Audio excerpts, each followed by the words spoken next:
ที่ทั้งวัดหลวงของเมืองสนะสมบูรณ์ได้มีการต้อนรับกฐินสามัคคีจากคณะเจ้าภาพเจ้าสถาของแขวงสวรรณเขตนั่นเองซึ่งว่าพิธีดังกล่าวนี้ก็ได้มีการจัดขึ้นในครั้งวันที่5 พฤศจิกายน ปี 2025ในนี้ทั้งคณะสงฆ์วัดหลวงเมืองสนะสมบูรณ์แขวงจำปาสักก็ได้มีการต้อนรับขบวนแห่ต้นกฐินสามัคคีจากทั้งคณะเจ้าภาพเจ้าสถาของแขวงสวรรณเขตภายในงานครั้งนี้โดยมีทานพระอาจารย์คำผักพรหมไสย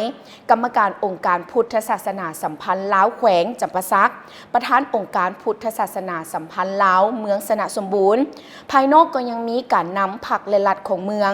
องค์การปกครองบ้านพร้อมด้วยคณะเจ้าภาพเจ้าสถา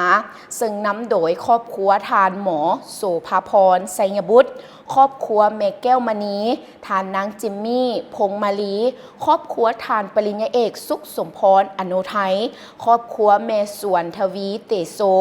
ครอบครัวนางเจริญไซสีสุขพร้อมด้วยลูกหลานญาติพี่น้องแล้วก็เพื่อนมิตรสหายรวมทั้งมวลชนเข้าร่วมน้ำกันยังหลวงหลายกันเลย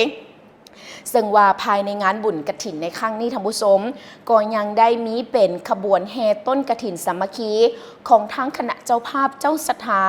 แล้วห่วมทำบุญถวายผ้ากฐินปัจจัยและต้นกฐินมหาสามัคคี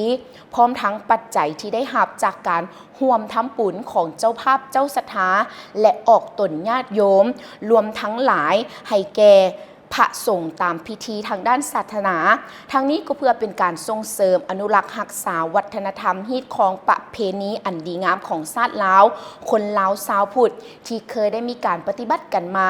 ให้มีความยืนยงนั่นเองพร้อมนั้นยังติดพันกับการสมทบทุนเขาในการปรับปรุงก่อสร้างวัดหลวงของเมืองดังกล่าวให้มีความเจริญรุ่งเรือง